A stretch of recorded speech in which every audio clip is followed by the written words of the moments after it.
Take revenge on my wife for me. These were the startling words in a letter I received from my dearly departed son. Just 13 days after his sudden passing, he had been living a happy, married life. Take revenge on my wife for me. Below the written words, there was an address I did not recognize. John, are you telling me to go to this place? As I pondered, tears stopped, but cold sweat broke out. I couldn't imagine my son, John, ever speaking of revenge. What drove him to this point? What could I possibly discover at this address? I had been shut inside my home since the funeral ended, but I quickly left my house. I was so absorbed that I even forgot to put on makeup. But that didn't matter. I wanted to fulfill my beloved son's wish. With a single-minded focus, I hurried to the address written in the letter. The place John specified in his letter was a rental storage facility, a bit away from our home. Among the rows of warehouses, I found the one with the number mentioned in the letter. I inserted the thin, small key attached to the letter into the lock and opened the door of the warehouse. The small room, about the size of 100 square feet max, was dimly lit and slightly musty, despite it being daytime. When I pressed the switch next to the door, the bare fluorescent light buzzed and lit up the interior. What is this? Instinctive fear took hold of me, and my entire body started trembling. My name is Susan Garcia. I am a 54-year-old part-time employee. I lost my beloved husband 20 years ago. He mentioned feeling slightly unwell and then passed away shortly after. It was so sudden, I still find it hard to believe. He wasn't seriously ill and always had regular health checkups. Yet, he left me and our son, John. Since my husband's death, it was just John and me. Back then, John was still in elementary school, struggling more than anyone with his father's sudden departure. My in-laws frequently visited to help with John. Responding to our feelings, it seemed like John was desperately trying to hide his loneliness from not having a father. Far from that, John often encouraged me when I became panicked. "Mom, it's okay, I'm here." His young voice still echoes in my ears to this day.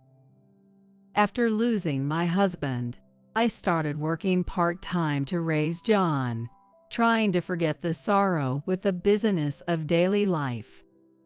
He never said anything about me being frequently away from home due to my busy job.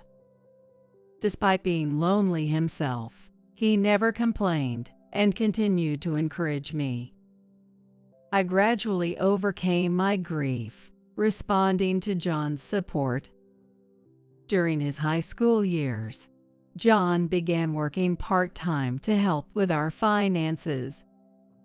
He worked while balancing his studies, not wanting to overburden me. He did well academically, often praised by teachers at parent-teacher conference. I am thankful every day for how well he grew up despite losing his father. After graduating high school, John immediately started working. He had good enough grades for any university, but probably considering me, he made his decision. Saying, "I'm tired of studying," he started working at a small local factory. Being naturally smart, John quickly learned the ropes and was well liked by everyone there. Despite the physical demands, he seemed fulfilled every day. About 6 months later, John got a girlfriend. Previously a homebody on his days off, he started going out almost every weekend. As a mom, I felt a bit lonely, but I was also relieved that my son at that age had found someone. Above all, John looked happy, and that made me glad. He had always been considerate of me, supporting me. I hope he thinks of his own happiness now. I watched over his relationship from a distance. When John turned 27, he decided to get married. His fiancée was a woman 2 years his senior named Sarah. When they got engaged, Sarah came along with John to meet me. She was a striking beauty with distinct features, a contrast to the rather plain John. I was surprised not only that John brought such a woman home, but also that they met at a social drinking event. I was surprised by this unknown side of my beloved son, but I didn't have a bad impression of Sarah. She worked in sales at a cosmetics company. Maybe it was her job, but she was a great conversationalist, and our meeting ended on a pleasant note. Soon after, they got married, and John moved out to live with Sarah. Mom, are you sure you'll be okay alone? It's still within the county, but a bit far. John worried about me until the last minute before moving.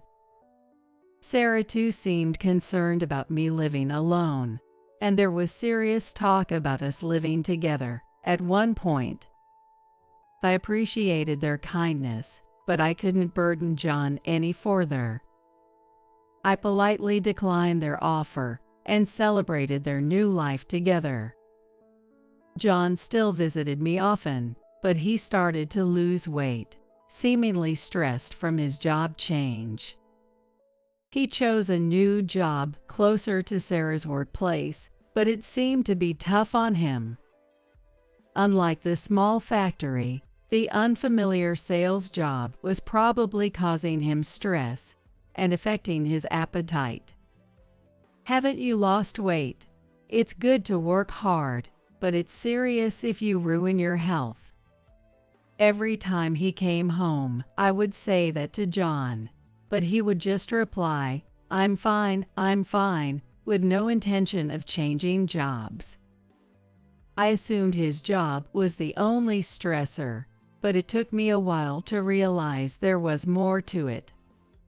Sarah, since he won't listen to me, could you talk to him? He's so stubborn. 3 years after John and Sarah got married, John turned 30. By that time, John's complexion had worsened, and he seemed to be at the brink of his physical limits. I repeatedly asked him, why don't you change jobs without overstraining yourself? But John stubbornly refused. It could be because of his marriage to Sarah that he feels he can't quit his job right now out of a sense of responsibility. Unable to bear it, I reached out to Sarah, asking her to persuade John to consider a job change. Sarah, visibly worried about John's declining health, tearfully apologized to me, and she was saying, it was my fault. It's not your fault, Sarah. John has always been a hard worker and tends to overdo things, but I think he'll listen more if it comes from you. But I was not gonna lie, I was somewhat irritated with Sarah. Despite my repeated requests to take care of John, she seemed to do nothing but only apologize. I couldn't blame her directly, so I could only watch as John continued to decline. Several days after contacting Sarah, I still hadn't heard anything from her. She should know how worried I am. I thought she should give me at least an update. Due to worrying about John, I find myself getting irritated over trivial things. Calming myself down, I decided to reach out and contact her myself. "Hey, Sarah. Have you talked to John about what we discussed?" I asked cautiously. After a brief pause, an unbelievable response came from her. No, it wasn't words I heard on the phone. It was a click of the tongue. On the other end, Sarah definitely made that sound.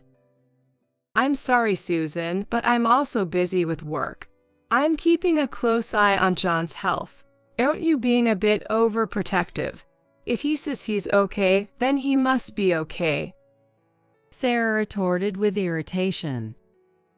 This tone was unlike the Sarah I knew. But it was undeniably her. Had she been pretending until now?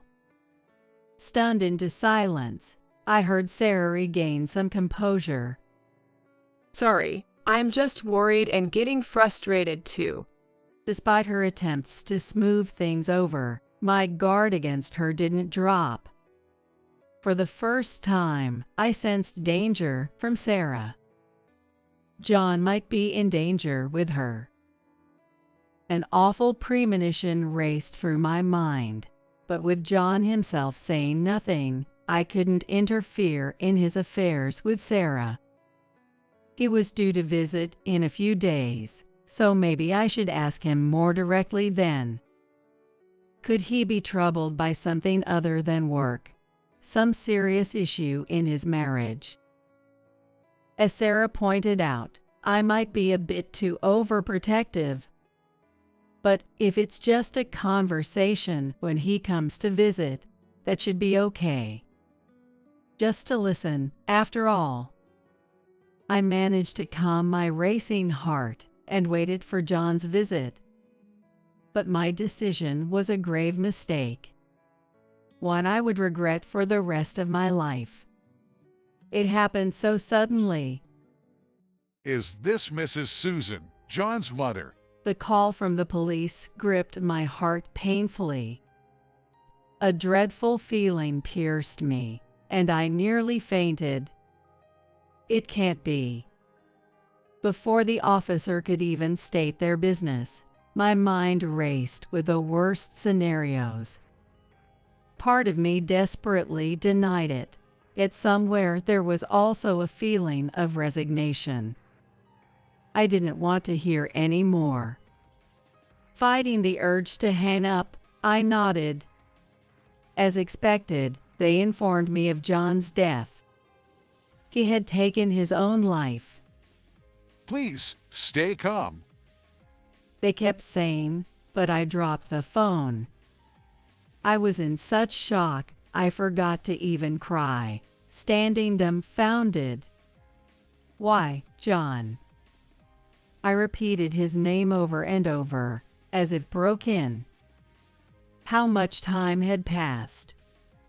The sound of the front door being forcefully knocked brought me back to reality. Concerned about the disconnected call, several police officers had come to check on me. I crawled to the door and opened it. Seeing the officers' sorrowful faces, I finally broke down and cried. A female officer accompanied them, embracing me as she cried along. This is real. John is gone. That's how I lost my beloved son. Overwhelmed with grief, I went through the funeral proceedings, but my memory of it is mostly a blur. I had even forgotten my anger towards Sarah, focusing solely on what needed to be done. There were many things I wanted to say, to talk about, but at that moment, I couldn't do any of it. The police, seeing my condition, decided to postpone their inquiry for a while. During that time, the police seemed to be questioning Sarah, but I doubted she would reveal anything. My intuition told me Sarah was the reason behind John's downfall. Why didn't I contact John right away? Why didn't I go to him immediately? Regrets flooded my heart, and I found myself unable to talk to anybody for a while. Then a letter arrived for me. My hands trembled as I saw the sender's. John's name. The handwriting was unmistakably his. John was supposed to have passed away 13 days ago. In a panic, I rushed back to my room and tore open the envelope. Tears naturally flowed as I clutched John's letter. It must have been written by him before his passing. Without a suicide note, the true cause was shrouded in darkness, and I was afraid to read the contents. However, this letter might reveal what happened to John. The cause that had been eating away at him for years. The letter, opened with trembling hands, was filled with words of gratitude towards me. My body shook uncontrollably, and sobs overcame me. Why couldn't I save John? Why? The same questions circled in my mind. As I tried to return the letter to the envelope, I noticed another piece of paper inside. What's this? I unfolded the letter and couldn't believe the words written on it. Take revenge on my wife for me. Below the words was an unfamiliar address. John, are you telling me to go to this place? The tears had stopped, but now cold sweat broke out. I couldn't imagine John ever speaking of revenge. He must have been driven to the edge. What could I find at this address? I had been cooped up at home since the funeral, but now I immediately left, forgetting even to put on makeup. But that didn't matter now. I wanted to honor my dear son's last wish. With that single-minded determination, I hurried to the address in John's letter. It led me to a rental storage facility not far from my home. Among the rows of warehouses, I found the one numbered in the letter. Inserting a thin, small key attached to the letter into the lock, I opened the warehouse door. The small room, about the size of 100 square feet max, was dimly lit and slightly musty, despite it being daytime. As I turned on the switch next to the door, the bare fluorescent light buzzed to life, illuminating the interior. What is this? The room, gradually brightening, revealed a desk covered with scattered photos. Around it, notes littered the floor, along with notebooks and empty plastic bottles. The scene was bizarre, hard to believe those were used by John. He was always organized and tidy, unlike this mess. A sense of fear instinctively gripped me, shaking my entire body. I'm about to see something I shouldn't. Facing the unsettling scene, I closed my eyes and took a deep breath.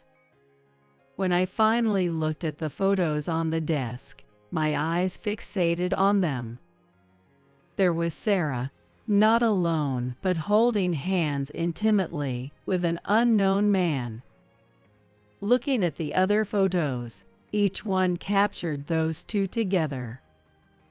Undoubtedly, they were proof of cheating.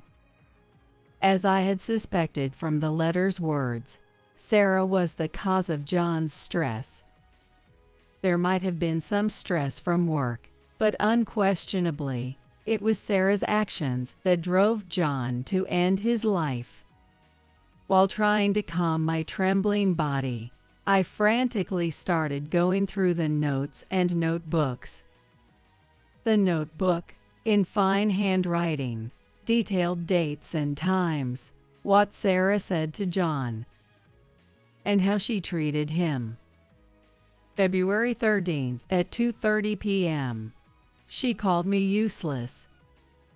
February 23rd at 8:24 p.m. She hit me. The details were horrific, each line a scream from my heart. Why didn't I notice? Why didn't John tell me anything? The more I fought, the more whys filled my head. Alongside John's own writings, there were what seemed to be reports from a private investigator. The photos, too, were likely taken by someone he had hired to investigate Sarah's infidelity. Inside an envelope on the desk, I found several USB drives. I gathered them, along with the other evidence, into my bag and closed the warehouse door. I couldn't stay any longer. The place felt thick with John's resentment, attacking even me, his mother. John, I'm so sorry. Hatred for Sarah, who had transformed my son so drastically, solidified my resolve for revenge. Why did John have to suffer like this? Why didn't he seek help from anyone? I vowed to find the answers and avenge John's unfulfilled grievances. Back home, I went through the awful treatment and evidence of infidelity John had left behind. I panicked several times, feeling sick. The pain was unbearable. Regrets about not being able to do anything kept flooding in, and I couldn't stop the tears. Even if I avenged him, John wouldn't come back. But I couldn't stop now. I forced myself to think about what to do with the evidence. The police would soon come to inquire. Should I hand these over to them?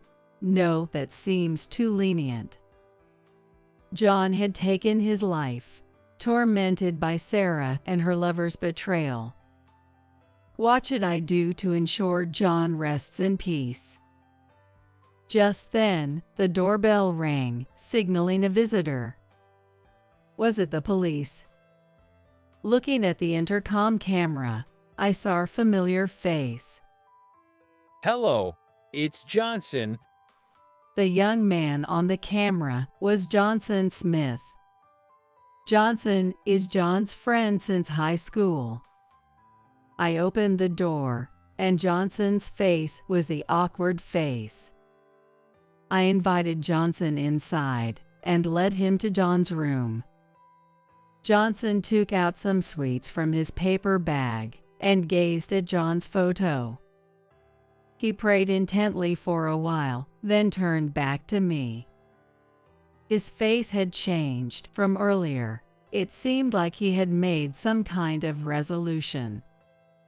Johnson adjusted his glasses with his left hand and reached into his pocket, pulling out a letter. Johnson took out a letter and handed it over to me. It was identical to the one I had received from John. This letter is from John. I was informed that it has reached you as well. Besides me, John had also sent a letter to Johnson, asking for revenge against Sarah. As a mother, I might still consider it, but involving someone else like Johnson in this matter is unthinkable. Though it pains me to go against John's wish, I had to convey just that. However, Johnson denied this, saying, Even if we talk about revenge, I have no intention of breaking the law. I'm sure John wouldn't want that either. Hearing Johnson say this made me realize something. What was I thinking? I had been swept away by the idea of revenge in the shock of losing John. Although I didn't have a clear plan, I feared what I might have done if I were alone. Perhaps John also thought of this, which is why he left a letter for Johnson too.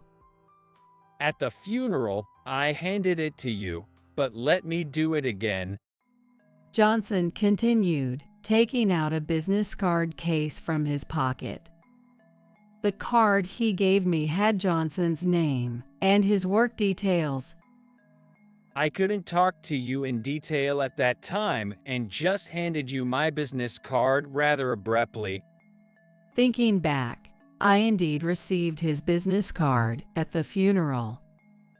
He used to come over to our house several times since high school and even attended John's wedding party. Why he gave me the business card at this time, I remembered thinking, but I was too shocked to check it then. I hadn't paid attention to Johnson's words at that moment. He had definitely said, Please contact me if you're in trouble. The business card read Johnson Law Office. I recalled it. Johnson had pursued a career in law after graduating from high school. He had visited our home even after that, but all I knew was that he was working in New York. I never imagined that Johnson had become a lawyer. Accepting John's letter, Johnson had decided to seek revenge within the bounds of the law. Johnson, having lost a dear friend, had made this resolution and came to visit me. My office is closed for a while, He said, smiling for the first time. It was a nostalgic smile. Johnson wanted to help me and John as a friend. He didn't want to accept payment. Along with the letter, a substantial retainer fee arrived from John through registered mail with cash. But Johnson handed it all back to me. I can't accept this. This is the least I can do, having been unable to help him. Please let me do this job as his friend. Johnson said that.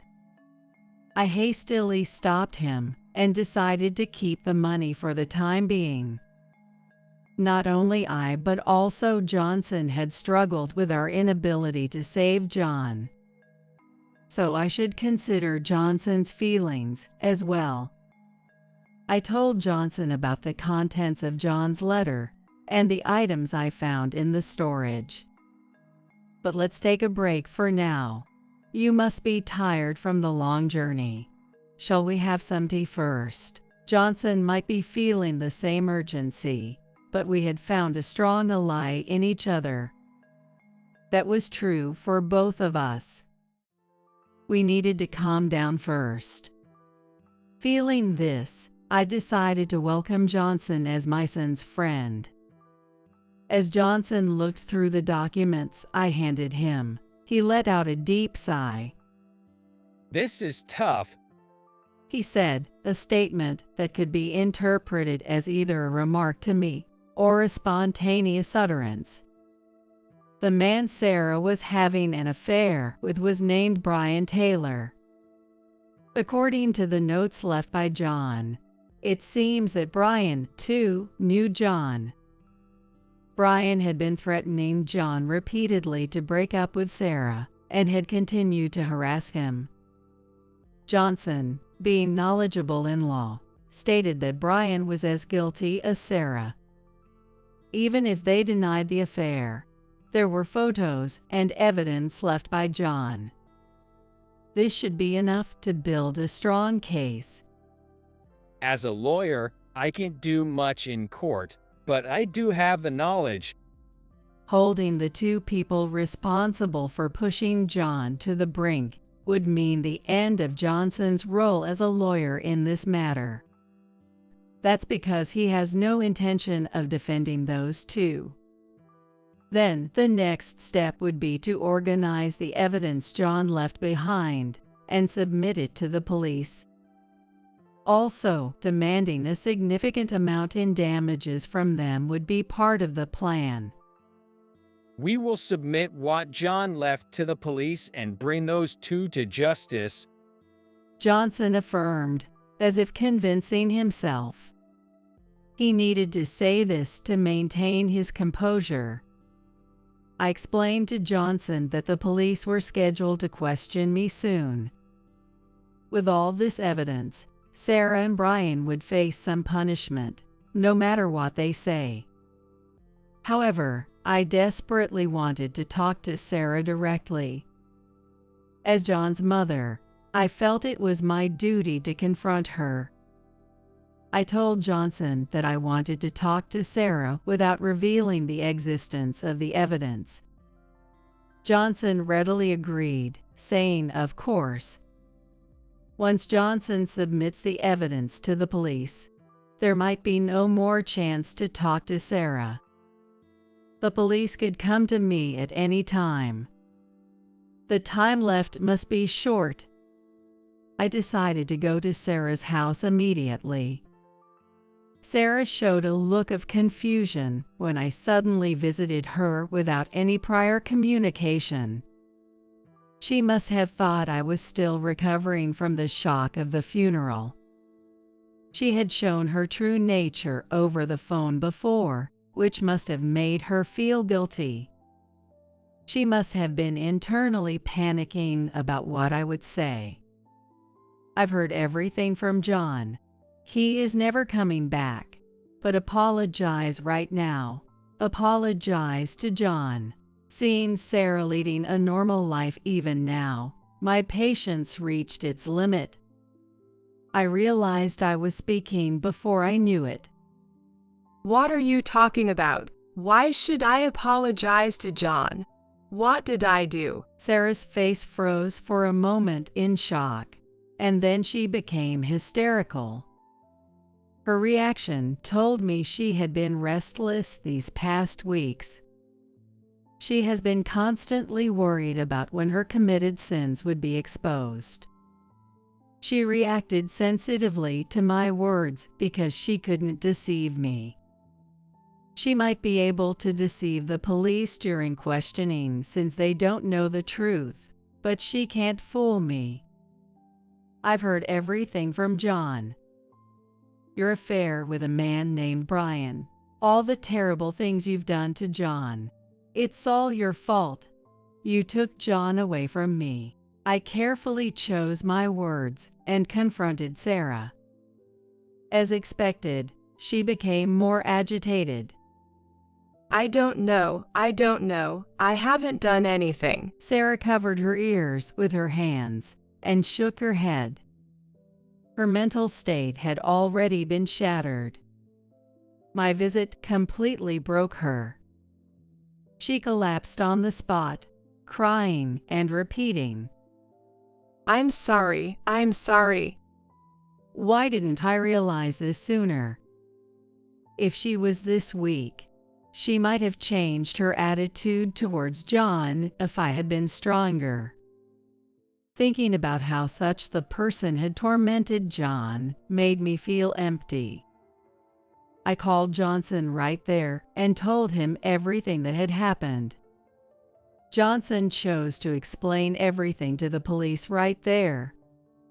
He seemed taken aback by how quickly everything was resolved, a bit bewildered. He had expected Sarah to resist more and never admit her guilt.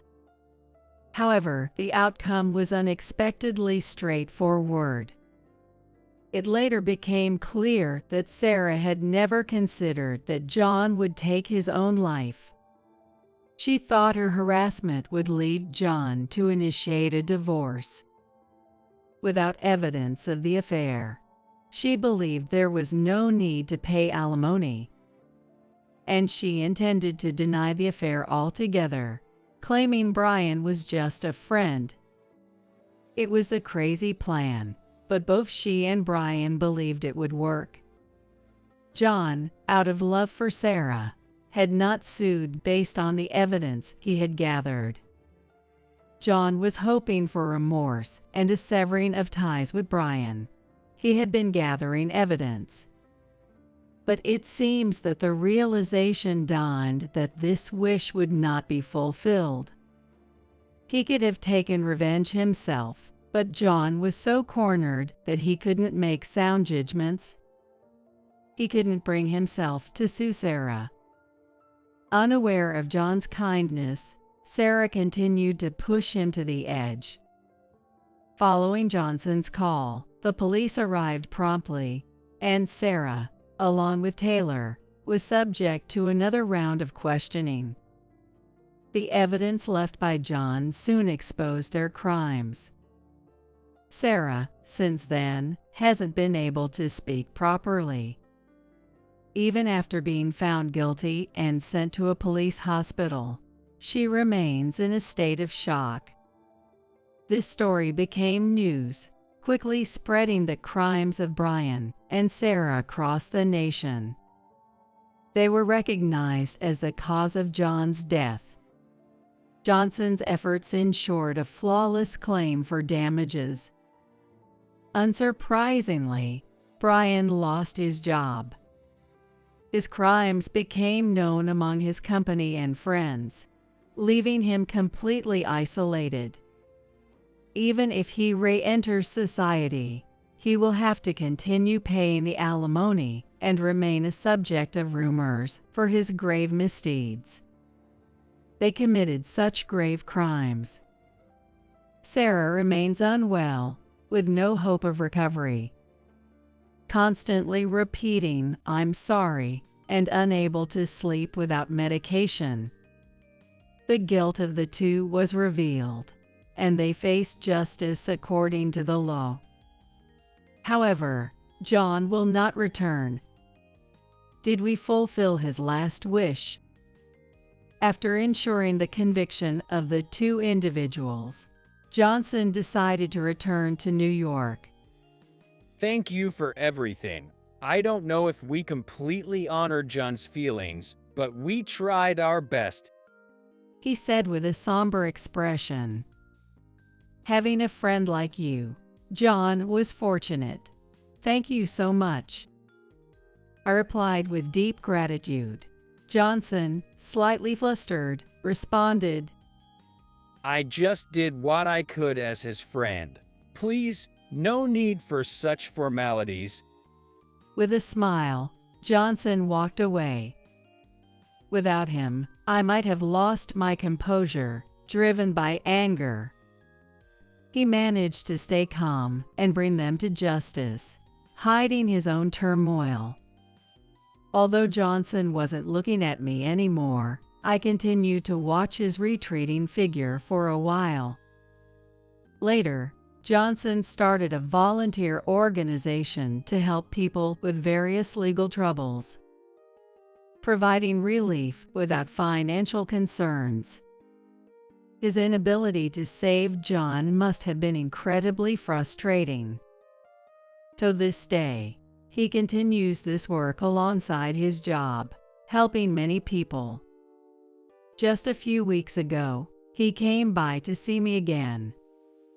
During that visit, he introduced me to his wife and their newborn child. Despite his busy schedule, he makes sure to visit a few times a year. John must be delighted. As for myself, I quit a part-time job I had since then. I felt compelled to do something only I could do, despite not having the knowledge or power like Johnson. That's when I decided to volunteer in mental health care for families who have lost loved ones. I joined an organization founded by a psychiatrist living nearby and began facing various people and their struggles. Johnson's support saved me, helping me recover from the loss of John. Just like I was sinking in despair, I wanted to help others who felt the same way. This motivated me to start my volunteer work. As I continued, I realized this was where I belonged. It wasn't just about saving families engulfed in grief, but possibly preventing others from ending up like my son. Driven by this conviction, I grew closer to the psychiatrist who established the organization. I never planned for this. It made me feel guilty towards my late husband and John. Is it okay for me to be happy only myself? With this newfound acceptance, I cautiously began a new relationship. Even if I fall in love again in the future, I will never forget my husband or John. I intend to live my life carrying the memories and sentiments of both of them with me. So, is it all right for me to embrace happiness again?